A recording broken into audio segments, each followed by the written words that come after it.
இன்றைக்கி வந்து நம்ம மதிய லஞ்சுக்கு வெண்டைக்காய் குழம்பு செய்ய போகிறோம். இந்த வெண்டைக்காய் குழம்பு செய்கிறதுக்கு ஒரு 250 கிராம் வெண்டைக்காய் எடுத்திருக்கேன். இந்த வெண்டைக்காய் வந்து வாங்கி ஒரு 2 நாள் வெளியில் வச்சிட்டிங்க அப்படின்னா கொஞ்சம் லைட்டாக வாடிடுங்க. வாடினதுக்கப்புறம் நம்ம கட் பண்ணும்போது அந்த பிசுபிசுப்பு தன்மை வந்து கொஞ்சம் குறைஞ்சிடும், வதக்கிறதுக்கு ஈஸியாக இருக்கும். சரிங்களா? இப்போ இதை ஒரு 2-3 டைம் நல்லா கழுவி எடுத்துகிட்டு வந்துடலாம். இப்போ வெண்டைக்காய் நல்லா கழுவி எடுத்துகிட்டு வந்துட்டுங்க, கட் பண்ணிக்கலாம்.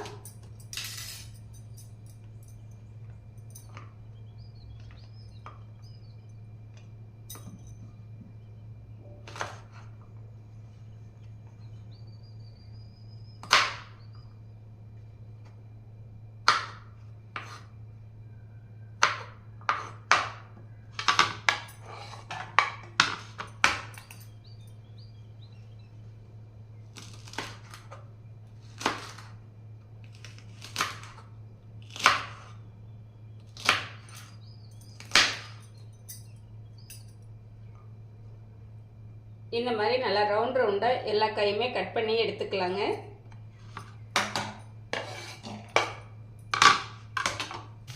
வெண்டைக்காய் வந்து ஒரு கடாயில் சேர்த்திட்டு அடுப்பு ஆன் பண்ணி எடுத்து வச்சுட்டேங்க. ஃபஸ்ட்டு வந்து நீங்கள் எடுத்தோடனே எண்ணெய் சேர்த்த வேண்டாம். இந்த தண்ணி இருக்கும் பார்த்தீங்களா, அந்த தண்ணி வந்து லைட்டாக நல்லா ட்ரை ஆனதுக்கு அப்புறமா நம்ம வந்து எண்ணெய் சேர்த்திக்கலாம். ஒரு 30 செகண்ட் அல்லது 40 செகண்ட் வதக்குனீங்க அப்படின்னால அந்த தண்ணி வந்து ட்ரை ஆகிடும்.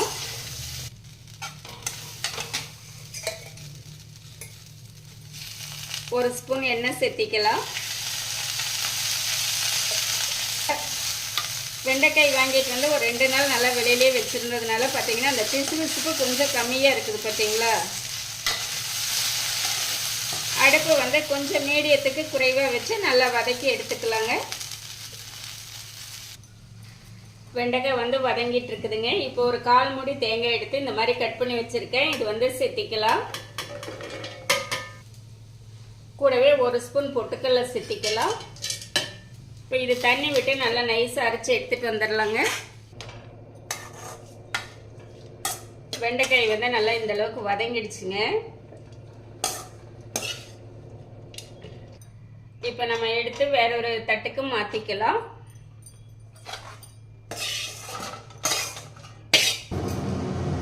அதே கடாய் வச்சுட்டுங்க 2 ஸ்பூன் எண்ணெய் விட்டுக்கலாம்.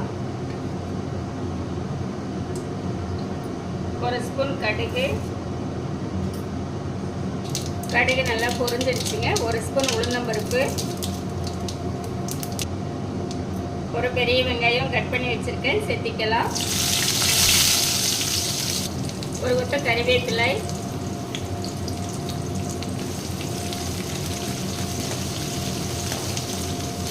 வெங்காயம் கலந்து விட்டுறலாங்க, வதங்கட்டும்.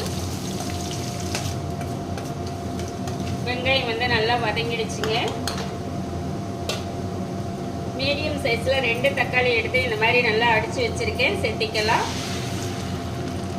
பெருக்கு வந்து இந்த புளி சேர்த்தும் போது அந்த குழம்பு வந்து அவங்களுக்கு சேராமல் போகிறதுக்கு வாய்ப்பு இருக்குது. அப்படி இருக்கிறவங்க வந்து நீங்கள் இந்த தக்காளி மட்டுமே இனி ஒரு தக்காளி சேர்த்து அடித்து செஞ்சீங்கனாலே போதுமானதாக இருக்குங்க.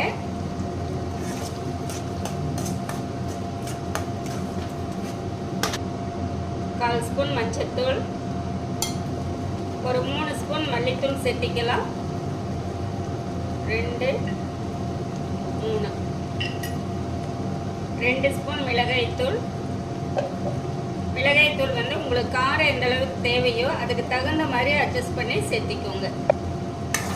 இது எல்லாமே நல்லா கலந்து விட்டுறலாங்க. இது வந்து நல்லா கொதிச்சு வரட்டும். நம்ம சேர்த்துருக்கிற மிளகாய்த்தூள் தக்காளியோட பச்சை வாசமெல்லாம் போக வரைக்கும் நல்லா ஒரு 2 நிமிஷம் நல்லா கொதிக்க விட்டுறலாங்க. ஒரு 2 நிமிஷம் நல்லா வதங்கிடுச்சுங்க. இப்போ வந்து நம்ம வதக்கி வச்சிருக்கிற வெண்டைக்காய் சேர்த்துக்கலாம். சேர்த்துட்டு கலந்து விட்டுக்கலாம்.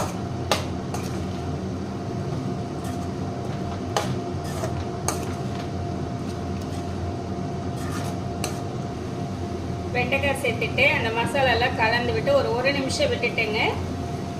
அடுத்து வந்து நம்ம அரைச்சி வச்சிருக்கிற தேங்காய் பேஸ்ட் வந்து சேர்த்திக்கலாம். கொஞ்சமாக தண்ணி சேர்த்துக்கலாங்க. ஒரு 1.5 ஸ்பூன் கல்லுப்பு சேர்த்திக்கலாம். சேர்த்துட்டு நல்லா கலந்து விட்டுறலாங்க.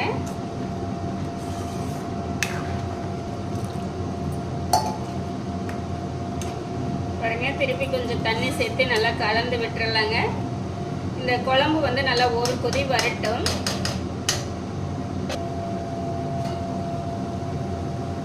இப்போ குழம்பு வந்து நல்லா கொதிச்சிட்டு இருக்கு.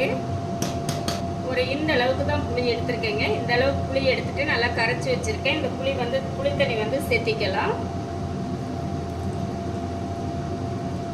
இந்த குழம்பு வந்து சாதத்துக்கு மட்டும்தான் வச்சு சாப்பிடணும் அப்படின்ட்டு இல்லைங்க. இட்லி, தோசை, சப்பாத்தி எல்லாத்துக்குமே ரொம்ப சூட்டபுளாக இருக்கும். ஏன்னா நம்ம புளி கொஞ்சம் குறைவாக சேர்த்திட்டோம் அப்படின்னா, தக்காளி அதிகமாக சேர்த்து புளி கொஞ்சம் குறைவாக சேர்த்திட்டோம் அப்படின்னா எல்லாத்துக்குமே வச்சு சாப்பிட்லாங்க. காலையில் டிஃபனுக்கு நம்ம யூஸ் பண்ணிக்கலாம். 2 in 1 போயிடுங்க. நீங்கள் இந்த மெத்தடில் குழம்பு செஞ்சுருந்தீங்க அப்படின்னாலும் நீங்கள் கமெண்ட் பண்ணுங்கள். இல்லை இந்த மாதிரி நான் செஞ்சதில்லை அப்படின்னா நீங்கள் வந்து இந்த மெத்தடில் செஞ்சு பார்த்து எப்படி இருக்குது அப்படின்னு சொல்லிட்டு கமெண்ட் பண்ணுங்கள். இந்த மாதிரி செஞ்சீங்க அப்படின்னா அடிக்கடி செய்வீங்க. இந்த குழம்பு வந்து அம்முட்டு ருசியாக இருக்கும். சரிங்களா? இப்போ நம்ம புளித்தண்ணி சேர்த்திட்டோம். அடுப்பை வந்து மீடியத்துக்கு நான் கொஞ்சம் குறைவாக வச்சுருக்கேன். இது நல்லா கொதிச்சு வரட்டும். நீங்கள் இந்த டைமில் வந்து உப்பு காரம் எல்லாம் செக் பண்ணிக்கலாங்க. செக் பண்ணிவிட்டு பத்தலை அப்படின்னா சேர்த்திக்கலாம். நம்மளுக்கு வந்து உப்பு கொஞ்சம் கம்மியாக இருந்தது. நான் ஒரு 1/2 ஸ்பூன் உப்பு சேர்த்திருக்கேங்க. இப்போ குழம்பு வந்து நம்மளுக்கு நல்லா கொதிச்சிடுச்சுங்க. குழம்பு நல்லா ரெடி ஆயிடுச்சு. கொஞ்சமாக மல்லியில சேர்த்திக்கலாங்க. அவ்வளோதாங்க, நம்மளுடைய வெண்டைக்காய் குழம்பு வந்து நல்லா ஜம்முன்னு ரெடிங்க. இப்போ எடுத்துக்கலாம்.